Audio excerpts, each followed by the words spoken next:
எல்லாருக்குமே வணக்கம். ரொம்ப நாளாச்சு வீடியோ போட்டுட்டு ஒரு லாங் பிரேக் எடுத்துன்னு வச்சுக்கோங்களேன். அதுக்கப்புறம் எப்போதுமே ஷார்ட் வீடியோ எந்த குறையும் இல்லாமல் டெய்லி காலையில் டாங்குன்னு 10 மணிக்கு அப்லோட் பண்ணுறேன்னா நான் அதிலும் ஒரு குறை வச்சுட்டேன். இனிமேல் எல்லாமே ரெகுலராக வந்துடும். இன்றைக்கி சரி நம்ம பிரேக் எடுத்ததுக்கப்புறம் ஷார்ட் வேண்டாம், லாங் வீடியோவே போடலான்னு சொல்லிவிட்டு என்னோடய ஒரு டெய்லி ரொட்டீன் ஒர்க்குன்னு கிடையாது, இன்றைக்குள்ள ஒரு நாள் அப்படியே கவர் பண்ணி இருக்கிறேன். அதுவும் ஒரு ஃப்ரைடே. கண்டிப்பாக நீங்கள் ரெசிபி எக்ஸ்பெக்ட் பண்ணாதீங்க. நான் என்ன குக் பண்ணுறோம் அதுதான் காட்டியிருக்கிறேன். எப்போதும் எழுந்திரிச்ச உடனே காஃபியெல்லாம் குடித்து கொஞ்சம் நேரம் ஃபோன்லாம் பார்த்துட்டு இருக்கோம். இதுக்கு முன்னாடியெல்லாம் டிவி பார்க்க காலையில் எனக்கு ரொம்ப பிடிக்கும். இப்போ அதெல்லாம் மாதிரி ஃபோனில் ஆகிடுச்சு. அதுக்கப்புறம் இவங்களெல்லாம் வாக்கிங் கூட்டிகிட்டு போயிடுவேன். ஹஸ்பண்டும் பையனும் கொஞ்சம் ஏர்லியாகவே வேலைக்கு கிளம்பிட்டாங்க. இதே அவங்க இருந்துச்சுன்னா நான் வாக்கிங் போகிறதெல்லாம் தேவையே இல்லை. அவங்களே எல்லோரையும் கூப்பிட்டுட்டெல்லாம் போயிடுவாங்க. சாமியெல்லாம் கும்பிட்ட உடனே வீட்டில் உள்ளவங்களுக்கு சாப்பாடு கொடுத்தாச்சு. அதுக்கப்புறம் தான் எப்போதுமே நான் என்னோடய பர்சனல் வேலைகள் எல்லாமே ஸ்டார்ட் பண்ணுவேன். கொஞ்சம் துணிகள் எல்லாம் இருந்துச்சு, இடையில அதுவும் எல்லாம் காய போட்டாச்சு. கொஞ்ச நேரம் வீடியோ ஷூட் பண்ணும்போது எல்லாமே நம்ம எடுத்துட்டிங்கன்னா ரொம்ப டைமும் ஆகிடும். நான் டீ போட்டு குடிச்சிட்டு அதுக்கப்புறம் தான் லஞ்ச் எல்லாம் ப்ரிப்பேர் பண்ண போகிறேன். ஏன்னா ஹஸ்பண்டும் பையனும் கொஞ்சம் லேட்டாக தானே சாப்பிடுவாங்க. எனக்கு டீ குடிக்கும்போதே வயிறு நல்லா ஃபில்லிங் ஆகிடும். அது ஒரு நல்லா ரீஃப்ரெஷிங்காகவும் இருக்கும். ஸோ அதனால் டீ எல்லாம் போட்டு வச்சுட்டு கொஞ்சம் கடலை பருப்பில் தான் இன்றைக்கி சாம்பார் வைக்கிறதுக்காக அதுலேயும் தண்ணியில் சோக் பண்ண வச்சுட்டேன். கொஞ்ச நேரம் முடிச்சுட்டு அதில் ஒரு விசில் வச்சு எடுத்துட்டேன் ப்ரெஷர் குக்கரில். இதில் வெங்காயம் எதுவுமே போடலை.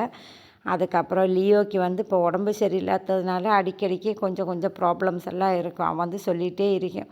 சரி அவனோட ப்ராப்ளத்தை எல்லாம் சால்வ் பண்ணிவிட்டு நிறையவே சின்ன வெங்காயம் வாங்கி வச்சுருந்தேன்.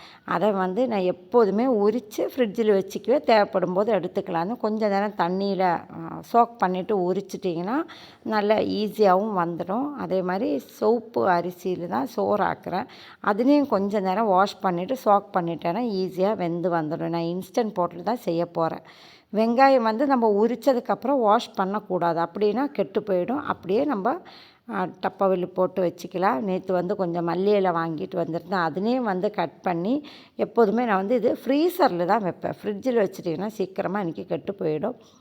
கொஞ்சம் எடுத்து சாம்பாரில் போடுறதுக்காக வச்சுட்டு பேலன்ஸ் எல்லாமே ஃப்ரீசர்லையும் வச்சாச்சு. நேற்று வாழைக்காயெல்லாம் வாங்கிட்டு வந்திருந்தேன் அவியல் எல்லாம் வைக்கிறதுக்காக. சரி அதில் உள்ள பேலன்ஸ் வெஜிடபிள் எல்லாமே தூக்கி சாம்பாரில் போட்டாச்சு. கொஞ்சம் முள்ளங்கி, பூசணிக்காய், கேரட்டு எல்லாமே சேர்த்துட்டு முருங்கைக்காயும் ஆட் பண்ணியிருந்தோம். அவியல் வைக்கிறதுக்காக தான் பேலன்ஸ் எல்லாமே கட் பண்ணி வச்சுருந்தேன். பூசணிக்காய் திரும்பவும் நான் ஒரு சின்ன பீஸை கட் பண்ணி ஃப்ரிட்ஜில் வச்சாச்சு. ஏன்னா நிறையவே இருக்கிறனால. சாம்பாரில் திரும்பவும் பருப்பெல்லாம் வெந்து நல்லா உடச்சி விட்டதுக்கப்புறம் சாம்பார் பவுடர், மஞ்சத்தூள், புளி, வெஜிடபிள்லாம் சேர்த்து கொஞ்சம் தண்ணி மாதிரி தான் வைக்க போகிறேன். அப்போ தான் நல்லாயிருக்கும். அதுவும் வேக வச்சுட்டேன். வெஜிடபிள் எல்லாமே சேர்த்து நம்ம தேங்காயில் அரைச்சி செய்கிறது தான் அவியல்.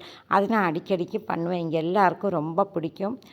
3 வாழைக்காய் வாங்கியிருந்தேன். அதுண்ட கூட கேரட், முள்ளங்கி, பூசணிக்காய், முருங்கைக்காய் எல்லாமே சேர்த்து கொஞ்சம் மஞ்சத்தூள், உப்பு, 1 கப்பு தண்ணியும் சேர்த்து அதை வேக வச்சுட்டேன். ரொம்ப தண்ணியும் ஆட் பண்ணக்கூடாது. இடையில நம்ம நல்லா கிண்டியும் விடணும். தேங்காயில் சின்ன ஜீரகம், 1 பல்லு பூண்டு, பச்சை மிளகு, கறிவேப்பிலை எல்லாமே சேர்த்து அதுவும் நம்ம தண்ணி விடாமல் தயிர் சேர்த்து அரைச்சிட்டிங்கன்னா ஈஸியாக இருக்கும். நான் நல்லா திக்கான தயிர் வீட்டில் எப்போதுமே செஞ்சு வச்சுருப்பேன்.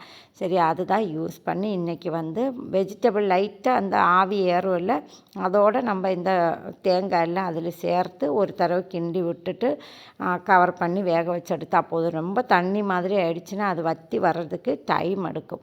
எனக்கு உப்பு பத்தாததுனால எக்ஸ்ட்ரா போட்டுட்டேன். தண்ணியெல்லாம் நல்லா வற்றி வரண கையோட கடைசியில் கொஞ்சம் கறிவேப்பிலை, ஒரு 2 டேபிள் ஸ்பூன் அளவுக்கு தேங்காய் எண்ணெய். இதுதான் இதில் முக்கியமாக ஒரு பார்ட். அது நல்ல வாசனை எல்லாம் தேங்காய் எண்ணெயாக யூஸ் பண்ணணும்.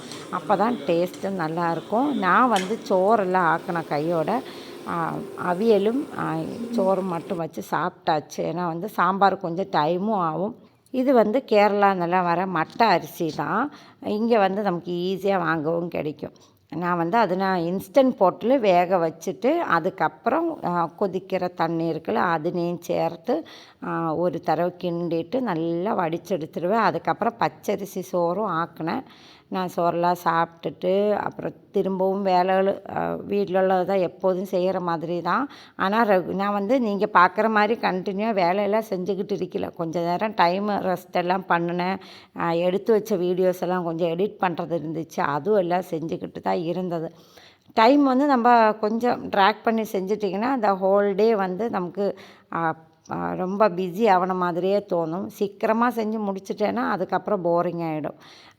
கிறிஸ்மஸ் ட்ரீ வந்து நாள் தான் நான் வந்து ஆன்லைனில் ஆர்டர் பண்ணி இந்த தடவை வாங்கியிருந்தேன். இதுக்கு முன்னே உள்ள ட்ரீ வந்து நான் வீசிட்டேன். அது வந்து ரொம்ப பழசாயிடுச்சு. இது வந்து ஒட்டி ஒட்டி இருக்கு எல்லாமே. அதெல்லாமே பிரித்து வைக்கணும். நேற்று வந்து பையன் சும்மாவே அதை அசெம்பிள் பண்ணி ஃபோட்டோ எல்லாம் போடுறதுக்காக எடுத்து வச்சது தான். பேலன்ஸ் எல்லாமே நான் அதை அசெம்பிள் பண்ணிலாம் வச்சுட்டு இவங்களெல்லாம் வாக்கிங் கூட்டிகிட்டு போனேன். ஆக்சுவலி ஃபுல்லாக செய்யலை, பாதி பண்ணும்போதே அவங்க வந்து சொல்லிட்டாங்க வாக்கிங் கூட்டிகிட்டு போகிறதுக்கு. அதனால் அவங்களுக்கு டைம் ஆகிடுச்சுன்னு சொல்லிட்டு எல்லோரையும் வாக்கிங் எல்லாம் கூட்டிகிட்டு போனேன். இன்றைக்கி வந்து காலையிலேருந்தே லைட்டாக மழை பெய்துட்டு இருந்துச்சு. அதனால் வெதர் வந்து ரொம்ப சூப்பராக இருக்குது. ஈவினிங் மழை எல்லாம் இல்லை. ஸோ ஒவ்வொருத்தரையும் தனித்தனியாக தான் நான் வாக்கிங் எல்லாம் கூட்டிகிட்டு போவேன். அதுக்கப்புறம் எப்போதும் போலெல்லாம் ரொட்டீன் ஒர்க் தான். ஆக்சுவலி நான் இப்போல்லாம் வந்து ஒரு தடவை தான் சோறெல்லாம் சாப்பிட்றது, அதுக்கப்புறம் எதுவுமே எடுக்கிறதில்ல. ஆனால் இன்றைக்கி சாம்பார்லாம் வச்சப்போ ஆசையாக இருந்துச்சு.